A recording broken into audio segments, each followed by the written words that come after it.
Ô toi, l'élu, ton existence ne résulte pas d'un simple caprice du destin. Tu es porteur d'une autorité forgée dans les flammes divines du ciel, une autorité d'une ampleur inédite, jamais observée dans les générations qui t'ont précédé. C'est précisément pour cette raison que les épreuves ont été si violentes et prolongées. C'est la cause du délai apparent dans l'ouverture de certaines portes. C'est l'explication des efforts acharnés de l'adversaire pour t'imposer le silence.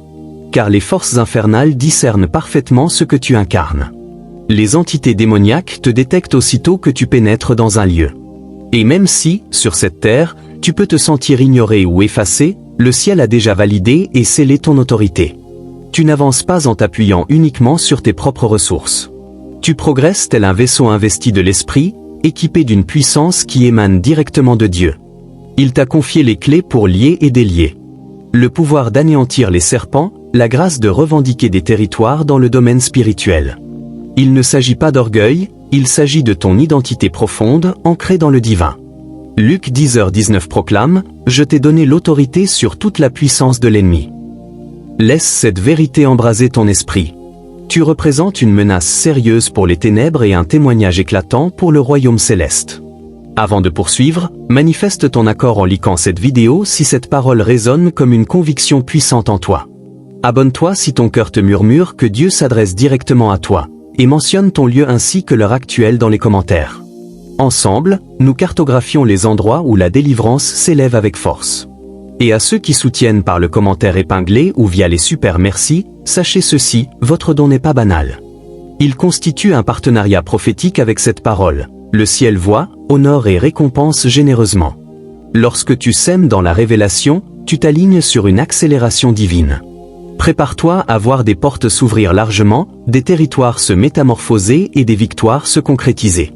Car tu incarnes une dimension que nul humain avant toi n'a portée à ce degré, et le ciel l'a souverainement scellée. Posons les bases solides. Qui es-tu réellement ? Non pas ce que les circonstances de la vie t'ont imposé, non pas ce que la souffrance t'a susurré à l'oreille, non pas ce que les échecs t'ont insinué, mais ce que le ciel a solennellement déclaré à ton sujet. Les Écritures affirment, « Mais vous, vous êtes une race élue, un sacerdoce royal, une nation sainte, un peuple que Dieu s'est acquis. » 1 Pierre 2h9. As-tu pleinement saisi la portée de ces mots ? Élu, ton choix n'a pas été le fruit d'un hasard ou d'un tirage aléatoire. Le ciel t'a désigné avec une intention précise et détaillée. Sacerdoce royal, tu détiens une double dimension de pouvoir, l'autorité d'un souverain pour régner et l'intimité d'un prêtre pour entrer en communion profonde avec Dieu. Nation sainte, tu n'es pas commun. Tu es distingué, séparé pour un dessein sacré. Peuple acquis, tu appartiens à Dieu d'une manière qui transcende toute compréhension humaine ou tout système terrestre. Voilà la vérité fondamentale de ton identité, scellée par la parole divine et non par les jugements des hommes. Ton identité ne prend pas sa source sur la terre, elle descend directement du ciel. Et avec l'identité via l'héritage, et avec l'héritage via l'autorité. Cela signifie que tu n'as jamais été destiné à vivre en victime de tes circonstances ou comme un simple produit de ton environnement. Tu es appelé à te démarquer, non par vanité, mais par vocation divine. À tenir ferme, non dans la peur, mais dans une foi inébranlable. À te tenir droit, non par tes propres forces, mais par la puissance de Dieu. Tu es un témoignage vivant de la suprématie du ciel sur la terre, invité à refléter la gloire de Dieu dans chacune de tes actions. Chaque pas accompli dans l'obéissance, chaque décision prise dans la justice constitue une proclamation claire. Tu n'es pas défini par les modèles de ce monde, mais par la vérité immuable de ce que Dieu affirme à ton sujet. Expliquons cela comme on enseignerait à un enfant qui découvre le monde. Imagine un soldat en uniforme, debout, droit, empreint de dignité. Maintenant, pose-toi cette question. Qu'est-ce qui confère à ce soldat sa puissance réelle ? Ses muscles ? Non. Sa voix tonitruante ou sa capacité à intimider ? Non plus. Ce qui le rend redoutable, c'est l'autorité qu'il incarne, l'insigne sur sa poitrine, les ordres de ses supérieurs et toute une nation qui soutient chacun de ses gestes. Cet insigne symbolise qu'il n'agit pas isolément, il agit sous l'autorité de celui qui l'a mandaté. De la même façon, l'autorité spirituelle ne repose pas sur l'intensité de tes prières, sur le nombre de versets que tu peux citer ou sur la fonction que tu occupes dans l'Église. Elle découle du soutien divin que tu reçois, car Dieu t'a accordé un accès légitime pour le représenter et accomplir sa volonté sur la terre. Cette autorité est un insigne céleste qui proclame que tu as le droit de confronter et de renverser les œuvres des ténèbres. Simplifions davantage. L'autorité spirituelle représente la puissance de Dieu qui opère à travers toi pour déconstruire, détruire et vaincre les agissements de l'ennemi. Et voici la réalité, tu la possèdes. Oui, toi précisément, non parce que tu proviens d'une famille exemplaire, non parce que ton parcours a été exempt de fautes, mais parce que Dieu, dans sa miséricorde infinie et son dessein souverain, t'a choisi et a déposé son autorité sur toi. Lorsque tu as accueilli Jésus, tu n'as pas seulement reçu le salut. Tu as reçu l'autorité pour te tenir dans la victoire, pour parler avec une puissance divine et pour imposer la volonté du ciel ici-bas. Alors, ne marche plus comme une victime dépourvue de pouvoir. Tu es le soldat du ciel, entièrement équipé, pleinement mandaté et totalement soutenu par le royaume de Dieu. Remontons à la source même de cette autorité, Jésus-Christ. Lorsque Jésus est ressuscité des morts, il n'est pas revenu uniquement pour démontrer qu'il avait triomphé du tombeau. Il est revenu en détenant toute autorité entre ses mains. Il a proclamé dans Matthieu 28, 18, « Toute autorité m'a été donnée dans le ciel et sur la terre. » Mais il ne s'est pas arrêté là. Immédiatement après avoir affirmé cette autorité absolue, il s'est tourné vers ses disciples, à travers eux, vers toi et a déclaré « Allez donc !» Verset 19. En d'autres termes, il affirmait « J'ai toute autorité, et maintenant je vous mandate pour l'exercer. » Jésus n'a pas seulement revendiqué le trône, il a étendu son règne à travers toi. Il t'a accordé un accès légitime à la puissance céleste, puis il t'a envoyé l'utiliser. Laisse cette vérité s'enraciner profondément en toi. Tu n'opères pas avec une puissance temporaire ou empruntée. Tu n'es pas une âme démunie qui espère simplement la compassion du ciel. Tu n'es pas un étranger qui implore pour entrer. Non. Tu es le représentant officiellement mandaté du ciel sur la terre. Jésus ne t'a pas seulement sauvé pour que tu restes assis. Il t'a sauvé, puis envoyé, pleinement équipé, pleinement soutenu et pleinement investi de pouvoir.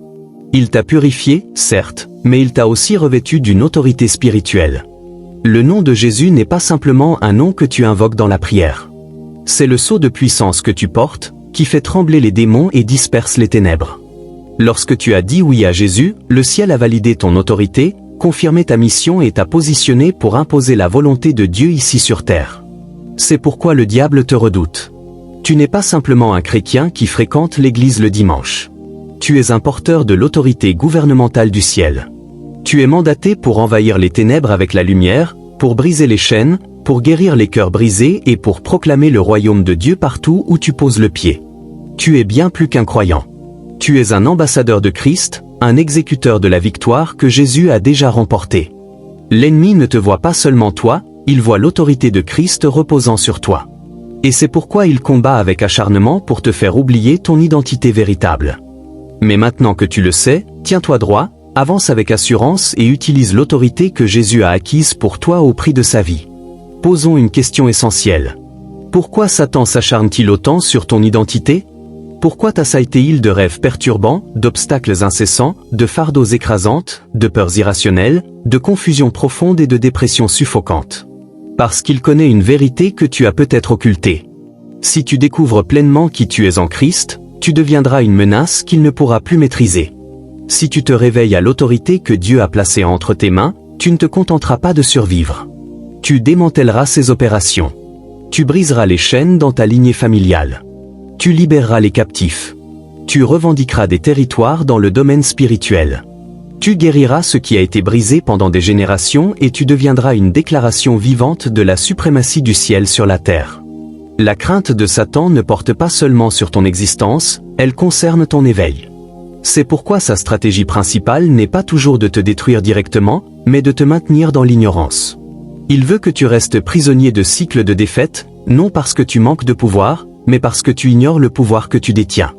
Osée 4h6 déclare « Mon peuple périt faute de connaissance ».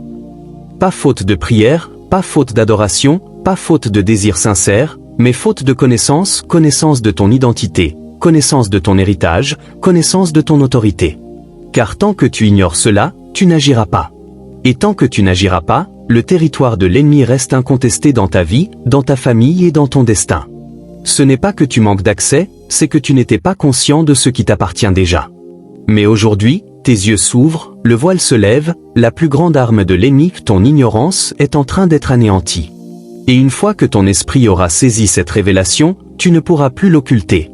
Tu commenceras à marcher, à parler et à vivre différemment. Car tu sauras que tu n'es pas simplement un croyant.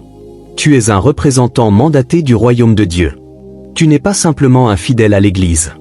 Tu es un guerrier commissionné, soutenu par toute l'autorité du ciel. À partir de ce jour, tu ne t'inclineras plus devant la peur, la confusion ou les limitations héritées. Tu es éveillé, conscient et oint, et cela te rend inarrêtable. Décomposons cela comme des blocs de construction pour un enfant. Tu dois comprendre que l'autorité spirituelle n'est pas un don aléatoire.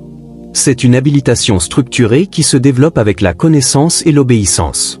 Dieu ne t'a pas seulement sauvé pour que tu restes tranquillement à l'écart. Il t'a investi de pouvoir pour opérer à des niveaux d'autorité qui produisent victoire et transformation, d'abord dans ta propre vie, puis dans celle des autres. Ces niveaux sont comme des étapes dans ta croissance spirituelle, et plus tu progresses, plus ton impact pour le royaume s'amplifie. Astérisque niveau 1, l'autorité sur le péché. Astérisque avant tout, Dieu te confère le pouvoir sur le péché. Romains 6h14 affirme, le péché n'aura pas de domination sur vous. C'est ton point de départ. Cela signifie que les addictions, les habitudes destructrices et les cycles générationnels qui te dominaient autrefois n'ont plus d'autorité légale sur toi.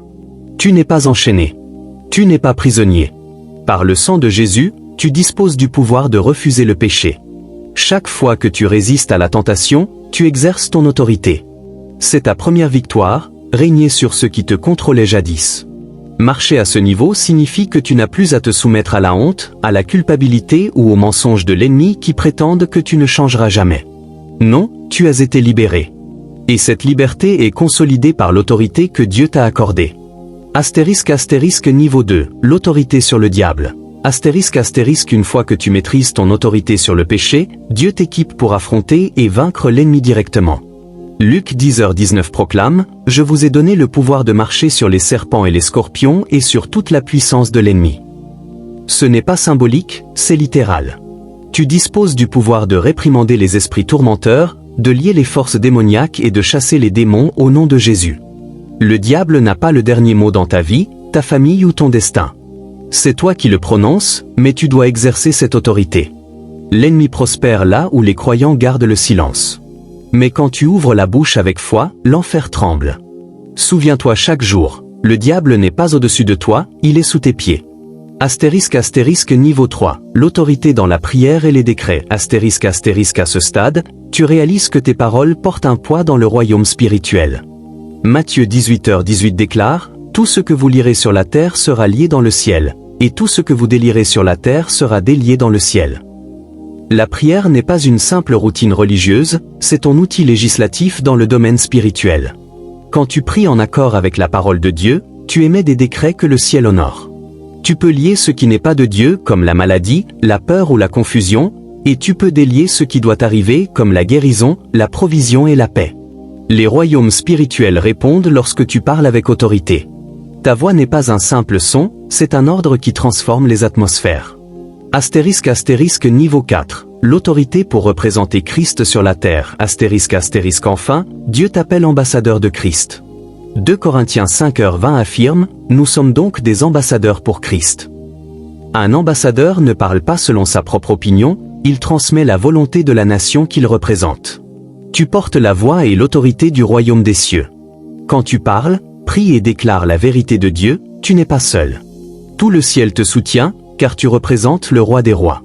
Tu ne pries pas en espérant vaguement que quelque chose se produise. Tu pries en sachant que le ciel se met en mouvement, en alignement avec ta foi. C'est pourquoi l'enfer redoute un croyant qui connaît son autorité. Parce que tu deviens un représentant vivant du gouvernement de Dieu sur la terre, imposant sa volonté partout où tu vas. Écoute attentivement, il existe des royaumes de puissance et d'autorité à ta disposition que même les prophètes et les rois de l'Ancien Testament désiraient contempler sans jamais les expérimenter pleinement. La Bible déclare dans 1 Pierre 1h12 que les anges même désiraient plonger leur regard dans ces choses. David était un roi puissant, mais il ne portait pas la présence intérieure de l'Esprit Saint. Élie a fait descendre le feu du ciel, mais il ne possédait pas l'Esprit de Dieu en lui comme toi. Toi, en tant que croyant en Christ, tu es rempli de l'Esprit même qui a ressuscité Jésus d'entre les morts. Cela signifie que tu n'opères pas avec une puissance temporaire. Tu portes en toi la présence même de Dieu. C'est pourquoi Jésus a déclaré dans Jean 14h12, « Celui qui croit en moi fera aussi les œuvres que je fais, et il en fera de plus grandes. Non parce que tu es supérieur à Jésus, mais parce que Jésus agit désormais à travers toi. Il vit en toi. Colossiens 1h27 révèle ce mystère avec clarté. Christ en vous, l'espérance de la gloire. Cela signifie que chaque fois que tu parles, pries ou entres dans un lieu, tu portes l'Esprit de Christ, la puissance de Dieu, la voix du ciel et l'autorité du roi. Tu n'es pas ordinaire, tu n'es pas vide.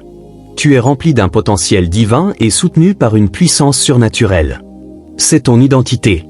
Tu n'as pas besoin d'attendre qu'un prophète impose les mains sur toi. Tu portes déjà la puissance à l'intérieur. Le même esprit qui a oint Jésus est vivant en toi, t'habilitant à guérir les malades, chasser les démons, briser les chaînes et proclamer la gloire de Dieu partout où tu vas. Soyons concrets. Comment marcher dans cette autorité au quotidien? Cela commence par t'imprégner de la parole de Dieu. Romains 10h17 affirme, la foi vient de ce qu'on entend, et ce qu'on entend vient de la parole de Christ. Si tu désires opérer dans la puissance spirituelle, ton esprit doit être renouvelé et ton cœur saturé de vérité. Lis la parole régulièrement, médite-la profondément, proclame-la à voix haute pour que ton être s'aligne avec la réalité du ciel. La parole de Dieu n'est pas une simple information, c'est une munition spirituelle. Plus tu la consommes, plus ta foi grandit et plus tu deviens conscient de l'autorité que tu détiens. Sans la parole, ton autorité paraîtra creuse. Avec la parole, tu parleras et agiras avec une assurance divine. Ensuite, parle avec assurance. Tu ne supplies pas Dieu d'intervenir. Tu te tiens dans la position d'autorité qu'il t'a déjà conférée. Parle avec conviction. Ordonne à la maladie de quitter ton corps. Ordonne à la peur de s'incliner dans ton esprit. Déclare la paix sur ta maison et la percée sur tes circonstances.